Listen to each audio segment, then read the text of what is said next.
Okay, well, I think we might make a start. I think there will be a few more people coming in as we go, but I'm going to make a few introductory remarks so everybody can miss that bit, because that's boring, and then the main action will be coming shortly when I'm sure everyone will have arrived. So welcome everybody to the Institute of Mental Health's Catalyst Seminar Series for Children and Young People. It's lovely to see so many of you here today on the brink of Christmas, and despite all of the viral activity, we're going to have a wonderful meeting today. Many of you will know the Catalyst seminars. I think this is very much part of UCL's effort to bring together scientists and clinicians from across the university, but also in the NHS and beyond in the third sector, to develop fresh ideas and collaborations in the field of child mental health. And it's been extraordinarily successful already, and it has just shown what an incredible depth UCL has in the area of child mental health, and the incredible collaborative potential, and particularly in relation to interdisciplinarity. And that's one of the striking aspects of these seminars, really, is the rich mix of disciplines and the complementary perspectives and work going on all across UCL, and the originality and creativity of that work that can all be brought to bear on doing better research for children and for families. And so I'm really looking forward to today's session, which I think just magnificently exemplifies that. The theme is about epistemic trust, and is brought to us by two leading senior scientists at UCL in psychology and in the social and historical sciences, Professor Peter Fonagy and Professor Sasha Roseneil. That this pairing beautifully illustrates the incredible interdisciplinary potential that we have here at UCL, and in fact bringing them together does that incredibly well. But also each of these speakers today are highly interdisciplinary thinkers themselves, but also tied together intellectually with an interest in psychoanalytic principles and how their application to contemporary psychological and scientific questions can yield important insights. So really looking forward to our speakers. Please do feel free to put questions in the chat, and I will do my best to ask them when we have time between the talks. And this is supposed to be relatively informal, so when we come to questions, you are also welcome just to switch on your microphones and your cameras and say hello and ask a question. I'll do my best to chair. So without further ado, I will introduce our first speaker. Peter Fonagy, as many of you will know, is the head of division of psychology and language sciences here at UCL. He's the CEO of the Adam Freud Center for Children and Families.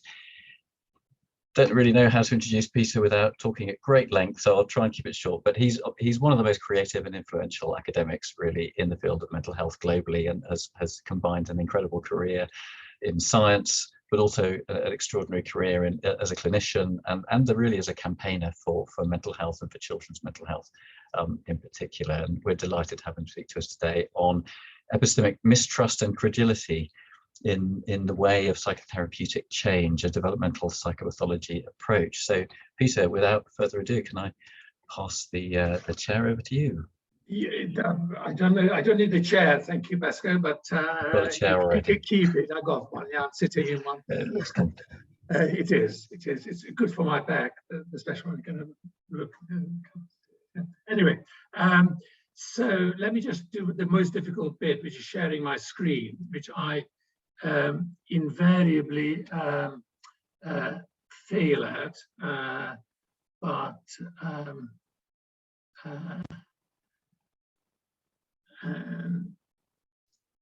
If I could just doing well so far, Peter. That looks good. Is it? Have I got the? We're on speaker view at the moment, I think. So. Okay. So how about this? Bingo. Thank you. Great. Okay.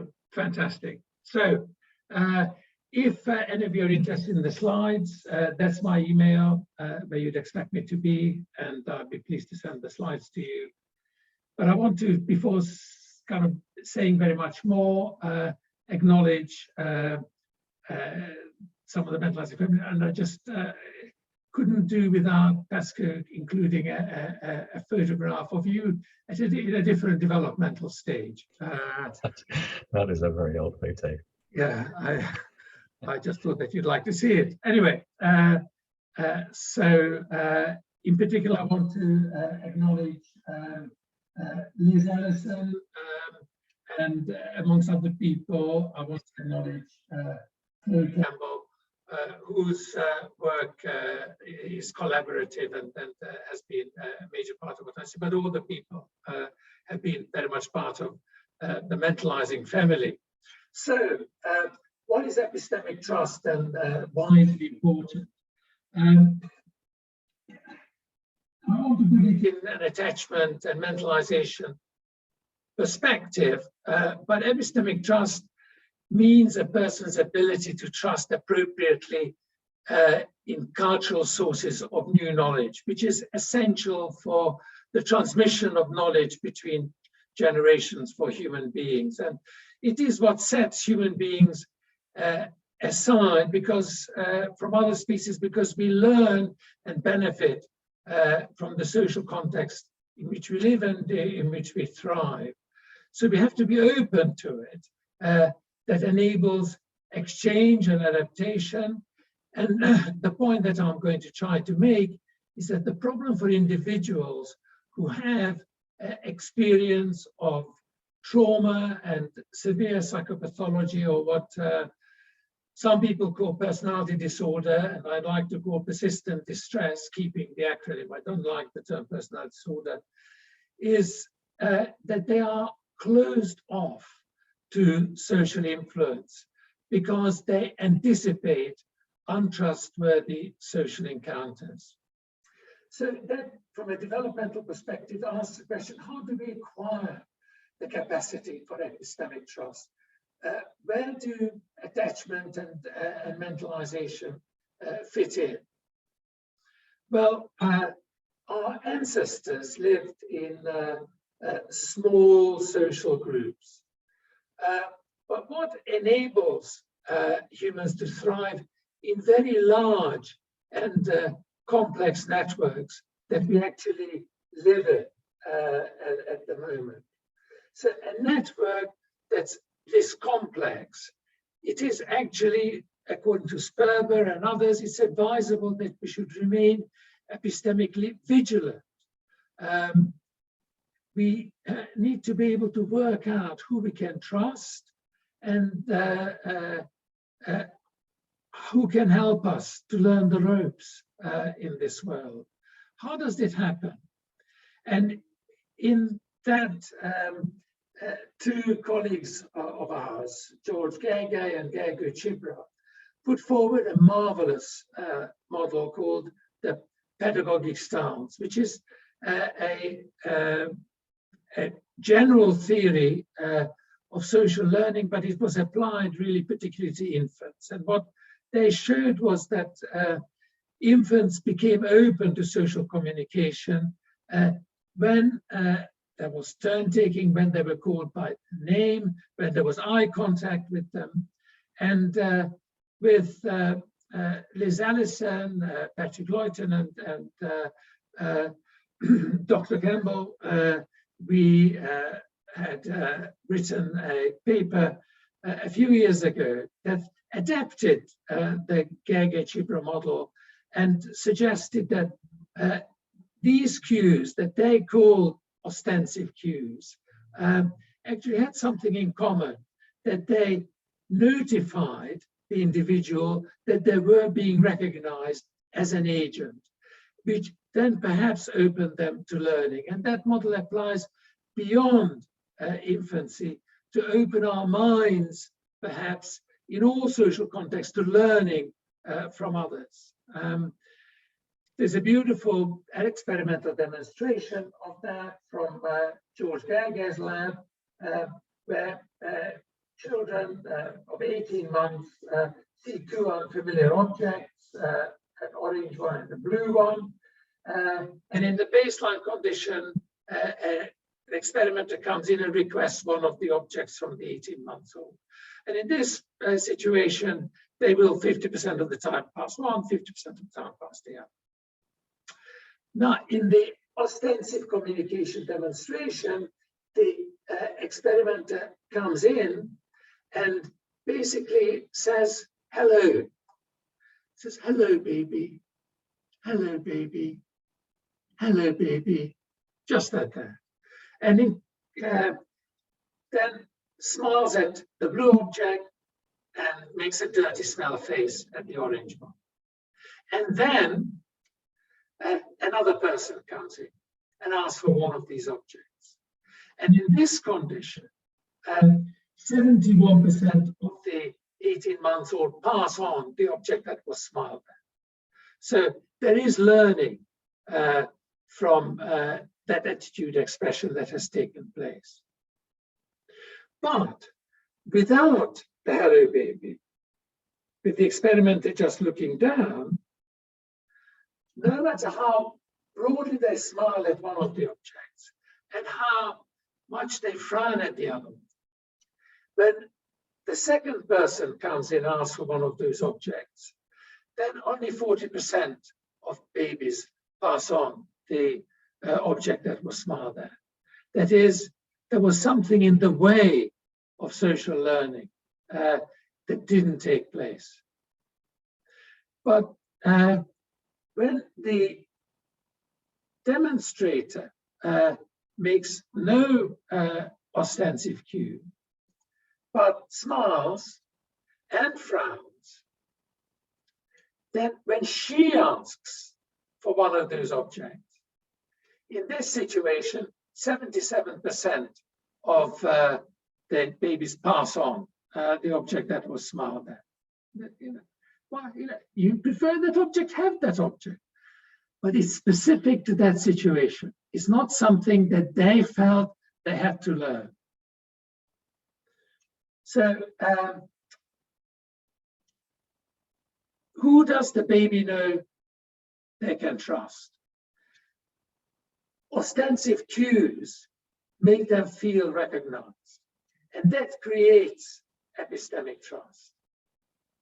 So the social cues that create epistemic trust are cues that make the child feel that they are recognized.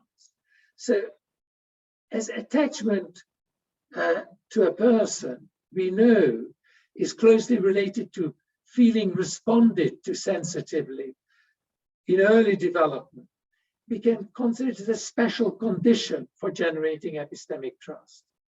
It creates cognitive advantages for the child, perhaps for this reason, because their mind is just that little bit more open to learning in social contexts.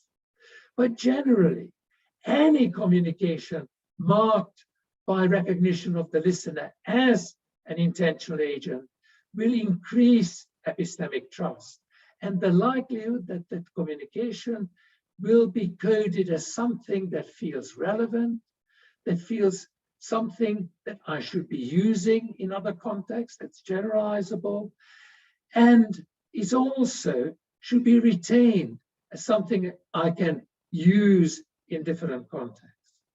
So feeling contingently responded to, or perhaps mentalized, perhaps thought about because of my feelings, wishes, beliefs, and desires, is a quintessential ostensive cue. So it's a biological signal that it's safe to learn. If I feel that I'm recognized as an agentive individual who has thoughts and feelings and beliefs that govern their action, and someone else recognizes it, then I know I'm safe with that person to learn things from that I will need to know in other contexts that are relevant to me and that I should remember. So we feel that epistemic trust relates to social communication as a whole. We all have a personal narrative. The understanding of that narrative by another human being creates a potential for trust. But that understanding has to be perceived in order for it to generate trust. But as it is a perception, genuine understanding actually may not even be necessary. An illusion of understanding may suffice. So if we see a learner, an addressee, and that person has an imagined sense of self, and the instructor or communicator has an image of the learner's self-narrative, then it is the learner's image of the instructor's image of the learner's self-narrative that will depend to create the experience of co-mentalizing, of create an epistemic match, create epistemic trust. And then epistemic trust of the communicator, we call this the we mode, opens a channel for knowledge transfer, which we then use to our benefit to learn from that individual in an enduring and generalizable way. But mentalizing is involved at all these points. So what is this we mode? What is the first person plural perspective?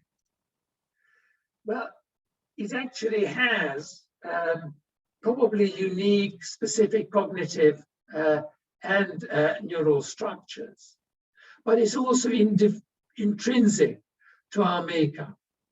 And it has perhaps a distinct developmental as well as an evolutionary history.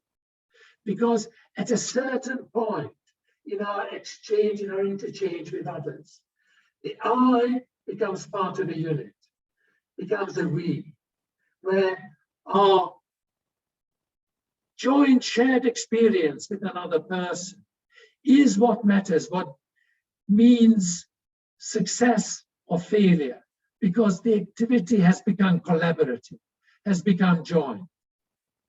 It is in that we mode that's not a contrast between an individual perspective and a social perspective.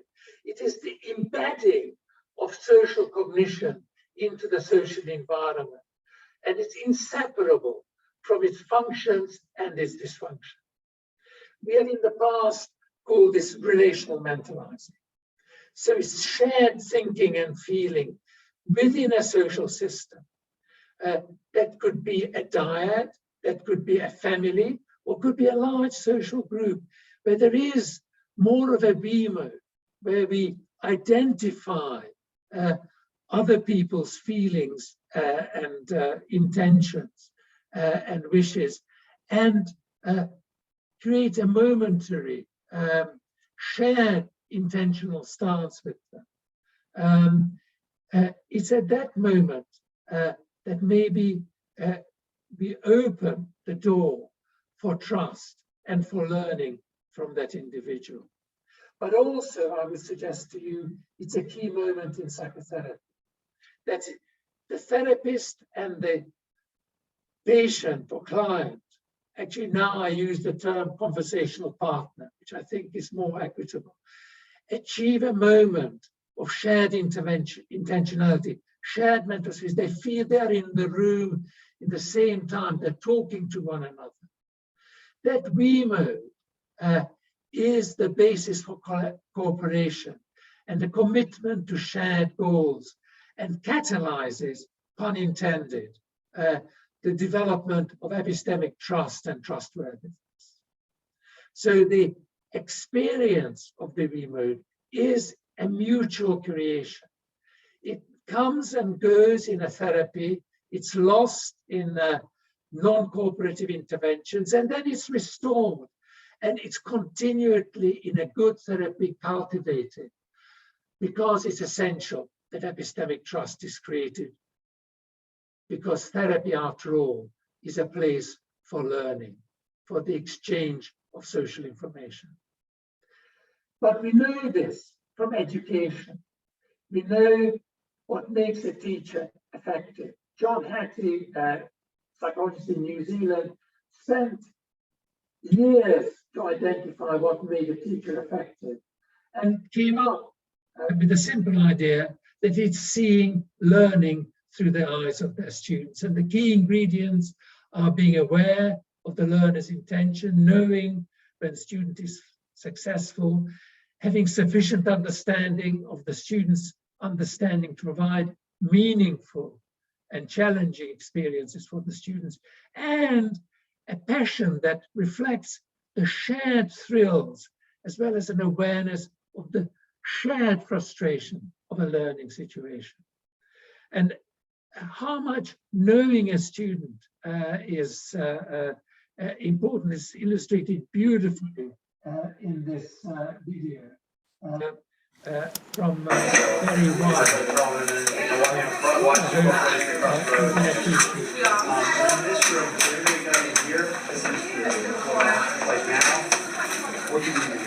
I would say if I put the lights down right here, is this great to see you. Thanks. Thank you very much.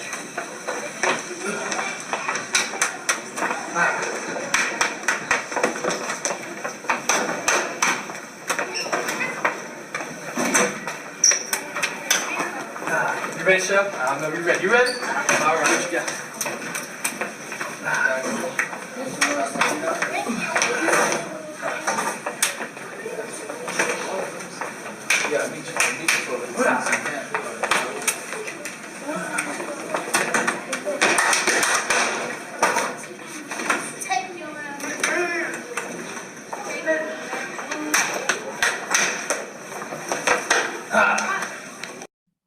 And this is how complex ostensive cues can get in a very deprived area of Chicago.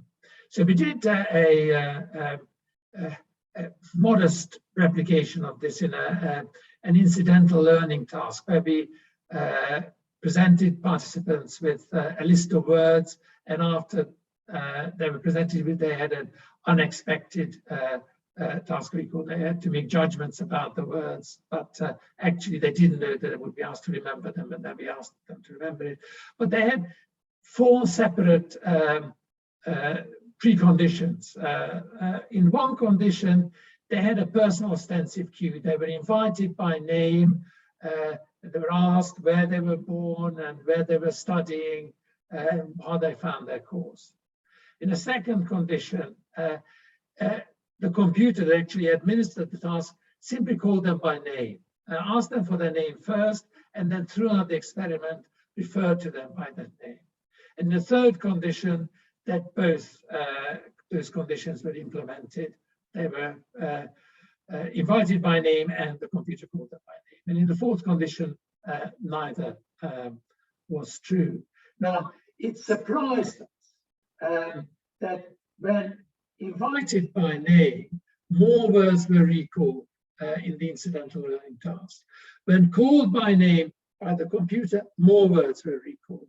When both were conditions applied, when the invited by name and even more words were recalled. So this, I think, is some degree of, we've got other demonstrations.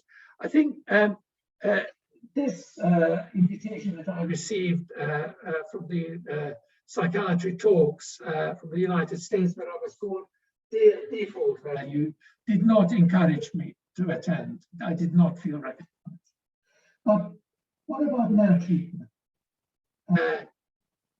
Epistemic trust is a condition where the authenticity of and relevance of information is shared by another.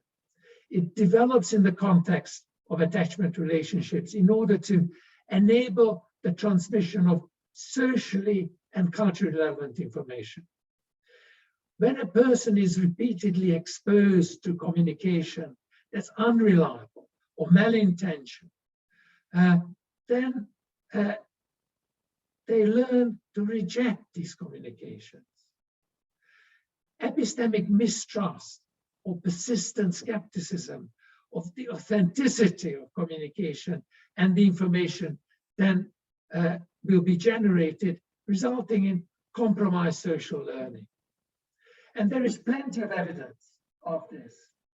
So this is looking at academic achievement in 32 studies of those who had been maltreated compared to a non-maltreated comparison group. And you can see, and also from the effect sizes, that overall academic achievements suffers from maltreatment, particularly associated with neglect. But maltreatment is impairs social learning in terms of learning and memory, academic performance, development of school-related problems that may be secondary to this, a failure to engage with education, feeling less able to even detect relevant environmental cues and differentiate between two stimuli with different contingent probabilities. So adversity undermines something about the openness to acquiring information. And there is underpinning that perhaps an absence of joint intention. The joint intention becomes devoid of meaning.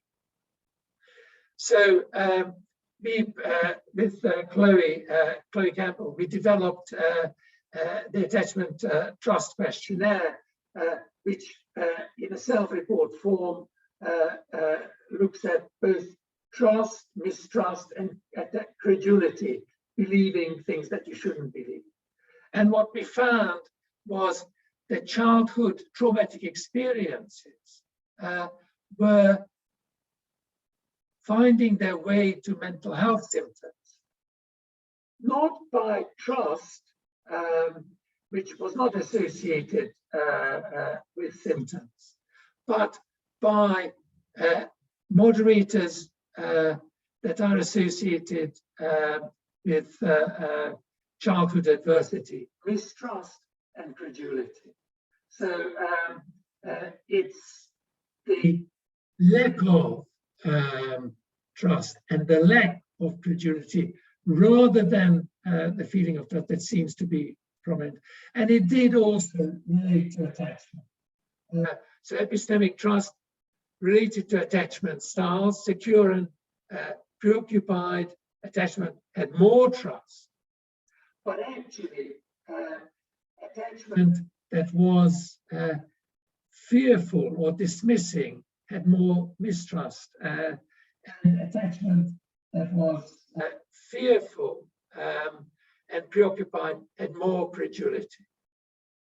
So what is it that links epistemic trust to attachment? And I would suggest that in the normal process of attachment, where a child is exposed to threat and they experience distress and fear, that activates the attachment system, that leads to proximity seeking, alongside the downregulation of emotion, bonding, epistemic trust develops in the attachment context. But what happens when the child is exposed to maltreatment? Distress and fear activates the attachment system. Proximity seeking or neglecting, abusive attachment figures develops, and troubling interactions take place. And then there is an adverse emotional experience that generates a hyperactivation of this system because it's not at any point downregulated. But perhaps as part of this, or an important component of this, is epistemic mistrust developing and epistemic hypervigilance developing as part of the hyperactivation of the attachment system. Childhood is about building a trusted social network that ensures generational transmission.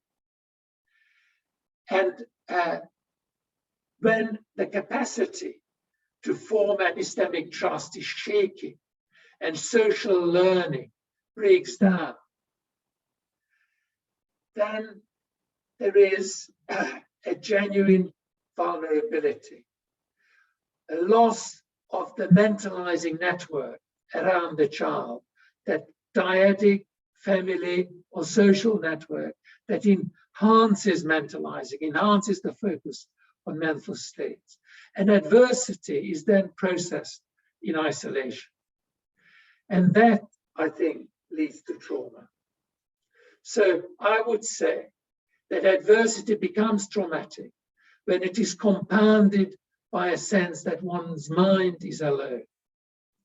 Normally, another accessible minds provide social referencing that enables to phrase, to kind of frame and face the social situations that accompany trauma and the internal experiences that are linked to it.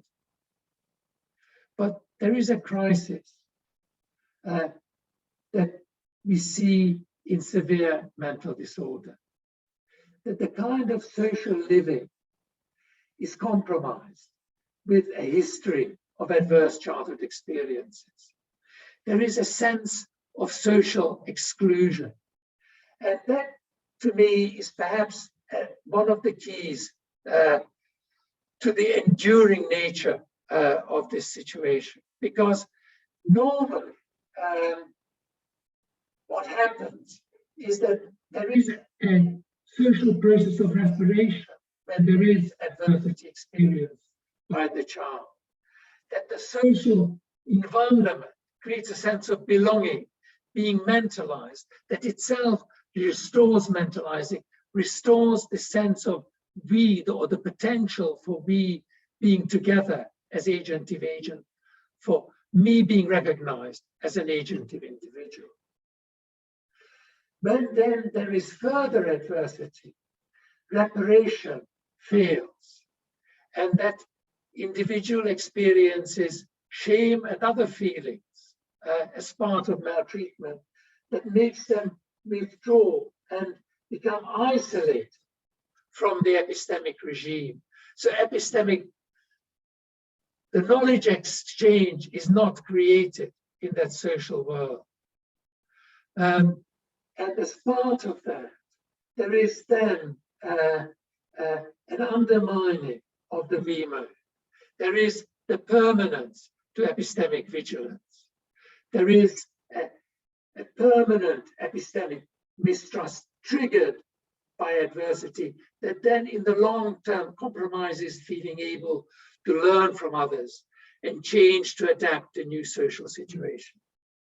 And that epistemic mistrust, that wall of exclusion, is, I think, that makes the children that I treat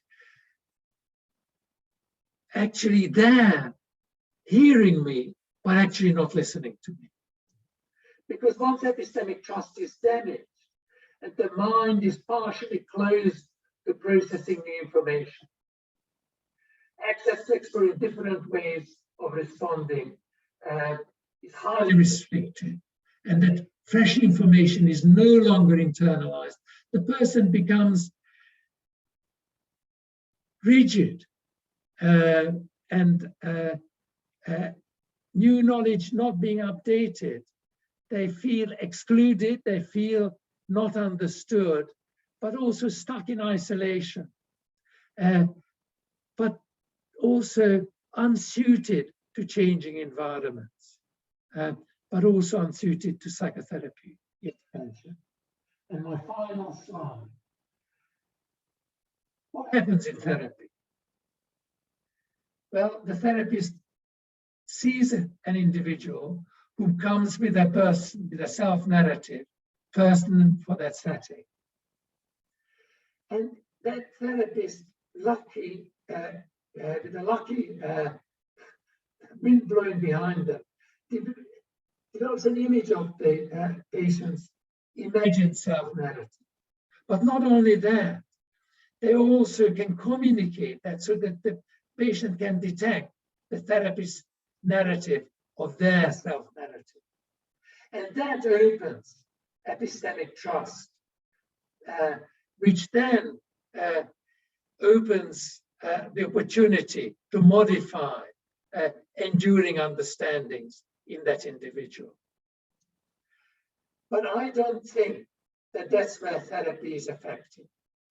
I think therapy becomes effective because it actually modifies the enduring understandings that the person has about how much others around them can be trusted. And it's opening themselves up to the social environment they are in.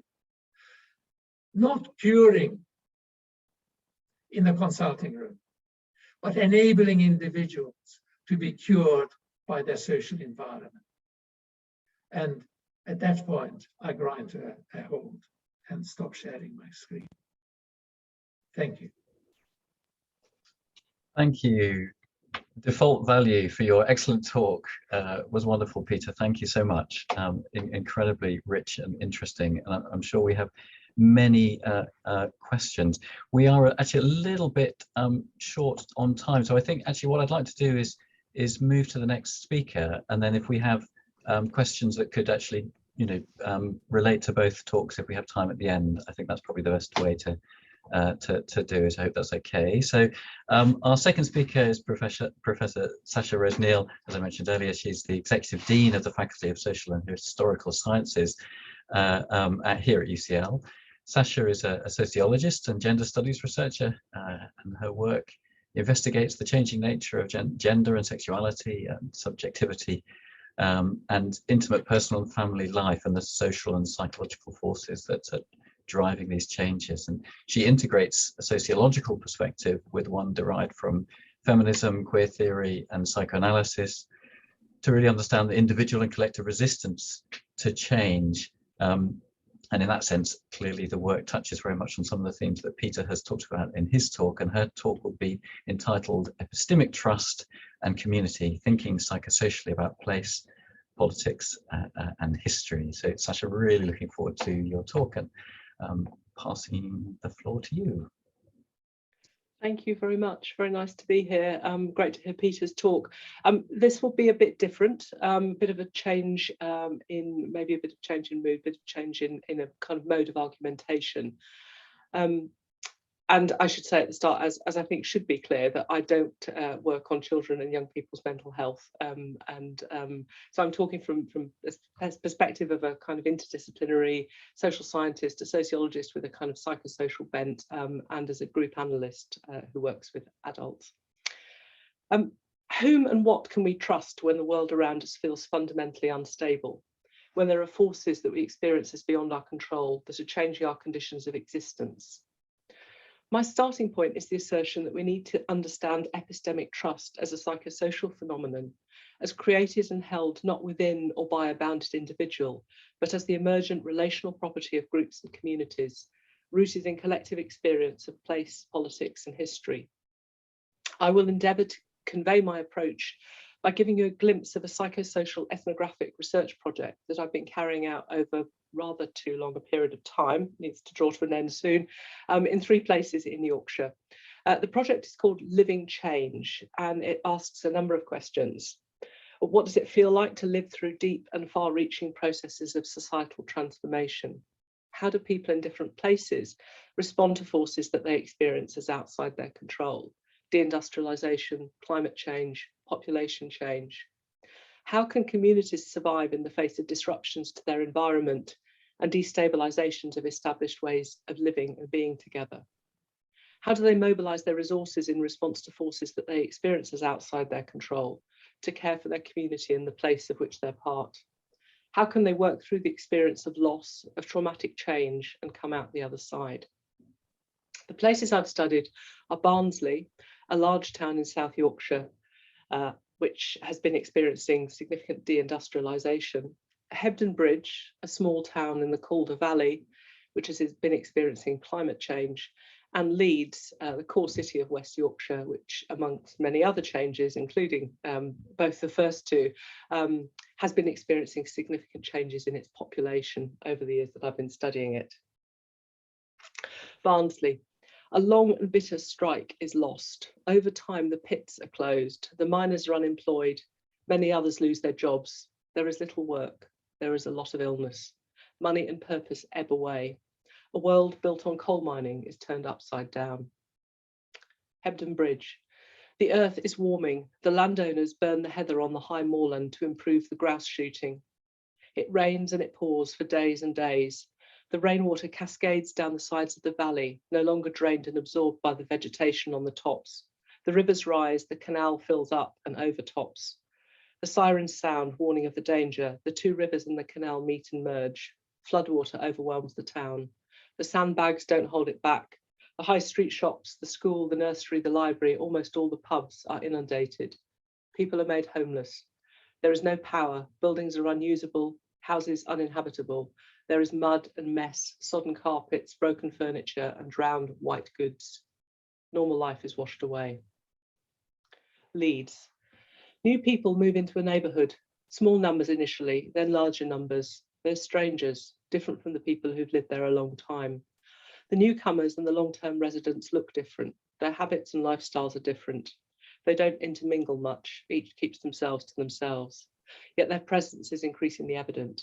The old population starts to leave. New inhabitants from the incoming group continue to arrive.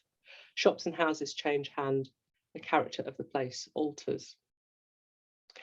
I'm going to show you a short film that I made with the artist Tom Walker in the summer of 2016, just around the time of the Brexit vote, in which I was trying to capture something of the feeling of living change in each of these places, the affective and aesthetic dimensions of place, politics and history that shape the experience of the people who live there, and that I hope will speak in some way to this theme of epistemic trust and community.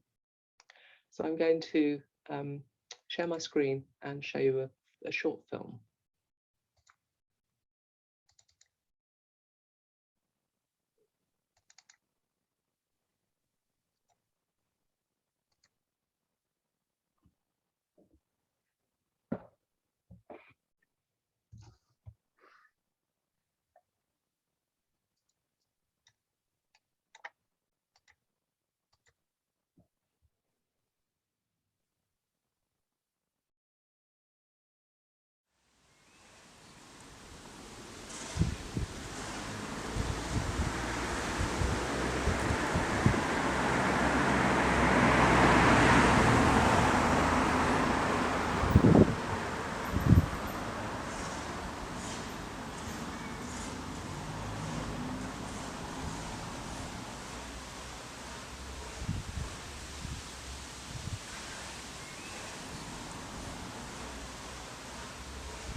story.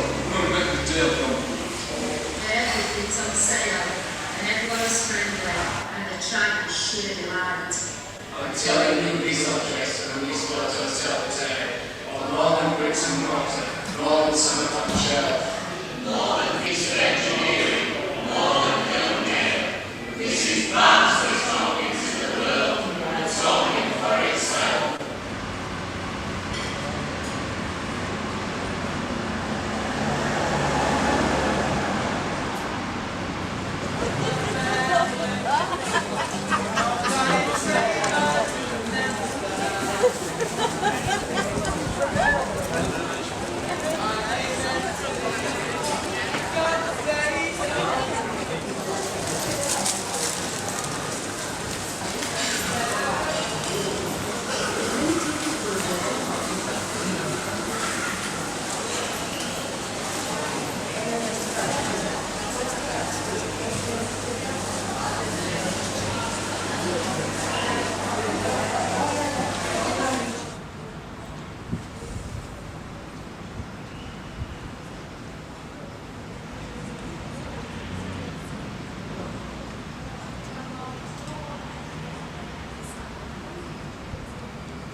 I think this is just the market that they're building.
and nothing but the traffic lights to go.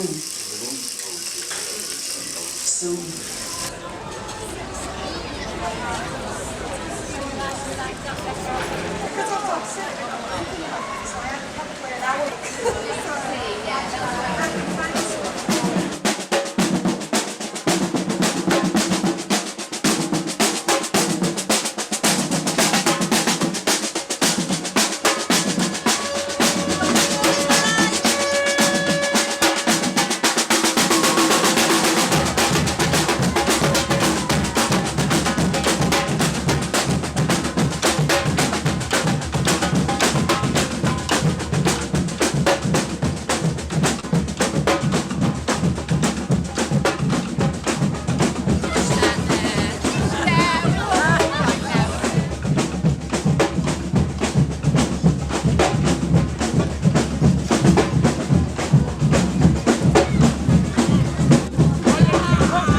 No, just show you.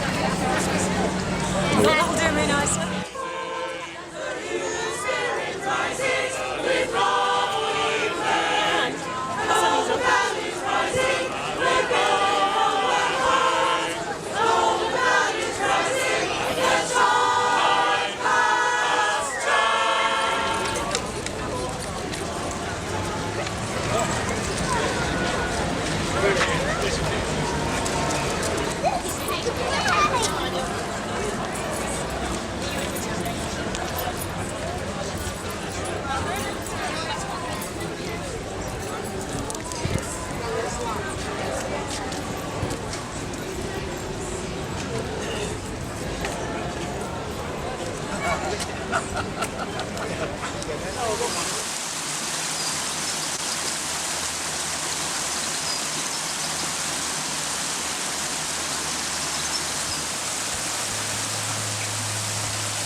Packing away. Yeah, check it. They might have been for the referendum. No, right here, that's fine. So now it's not true. Yeah, no sleep.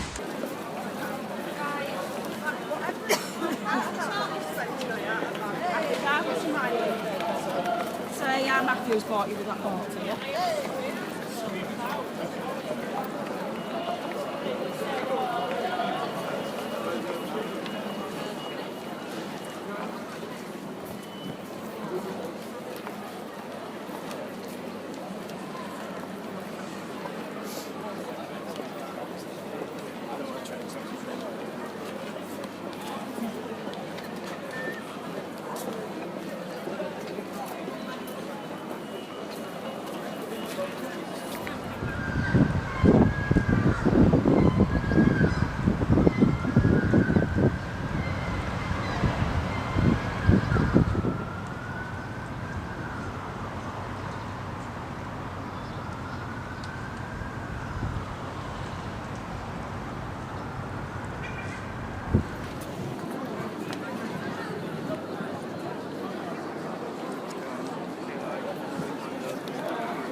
Yeah, knots. I know it was that random thing.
I messaged him and then Alicia only responded to that downstairs on his phone. I'm speaking to Alicia.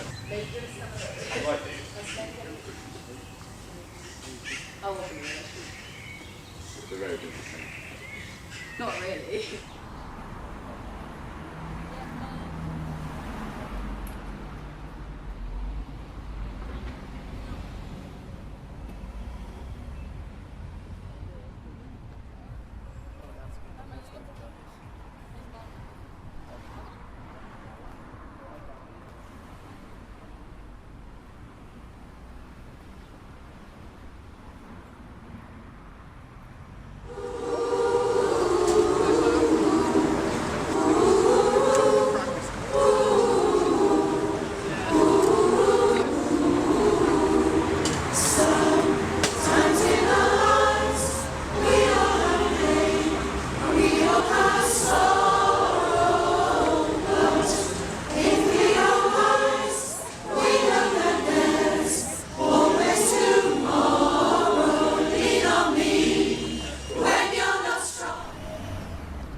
Please give it up for Hannah, ladies and gentlemen.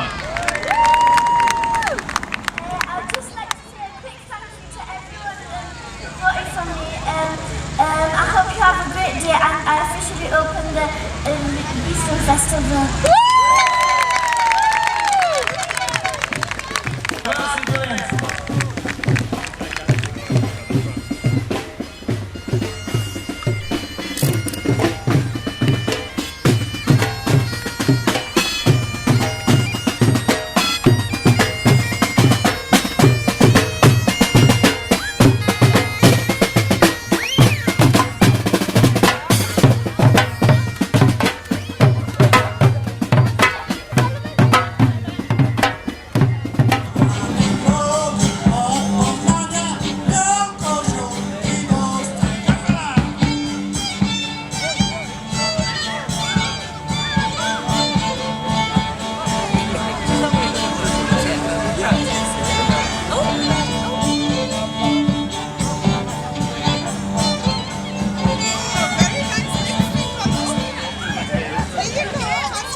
we should use the last few minutes for any questions and discussion.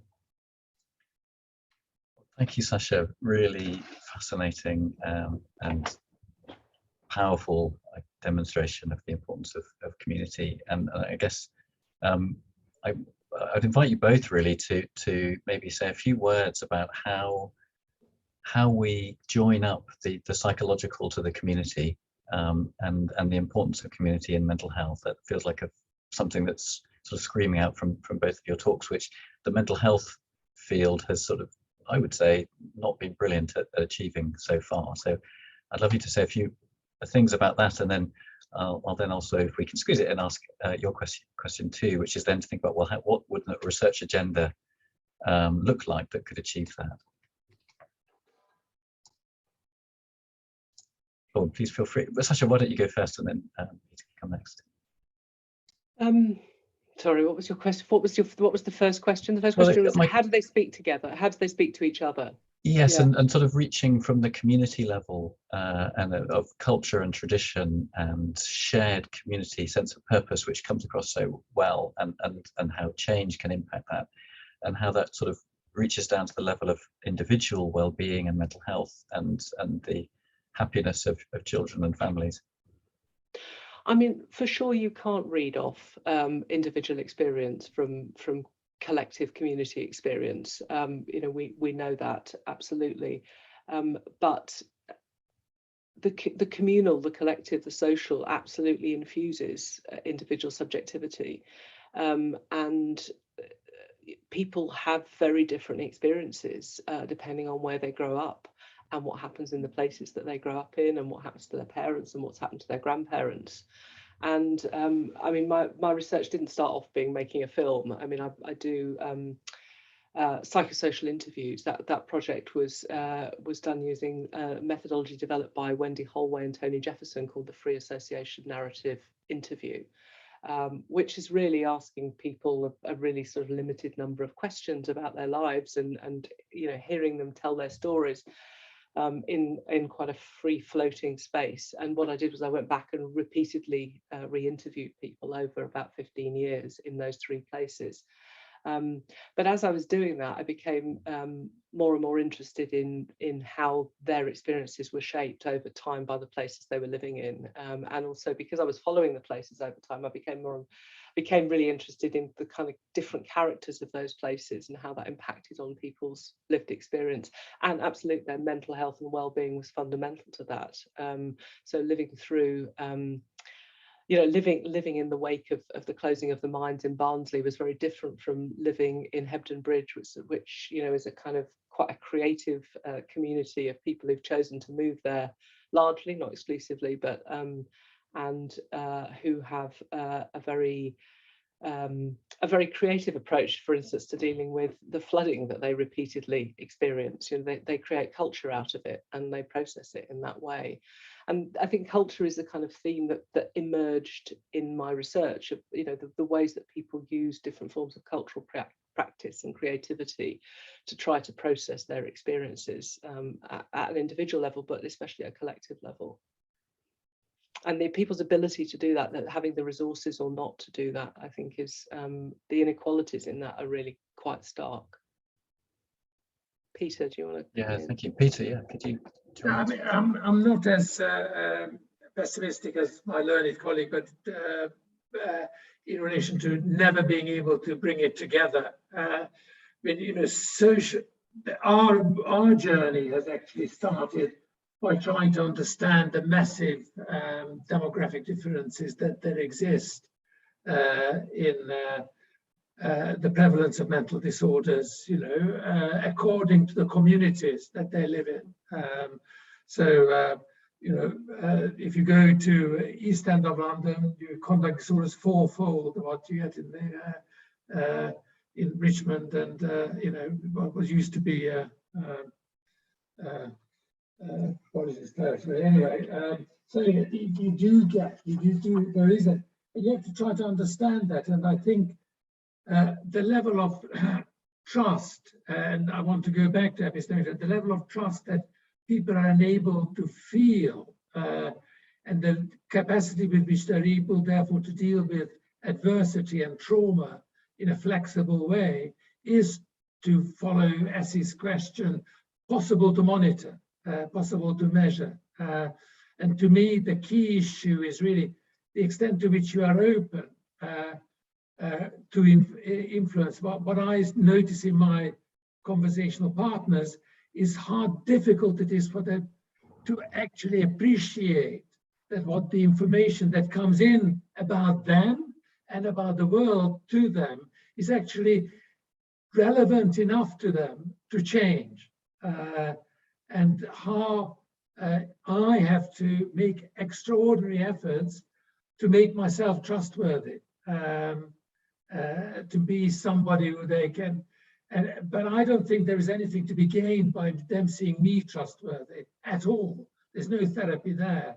It's really that maybe they have an experience where they feel a little bit of trust with one person that actually then can extend to their community. And it's really that openness to the community that I think is important in therapy and in all our work, group or individual. No, yeah.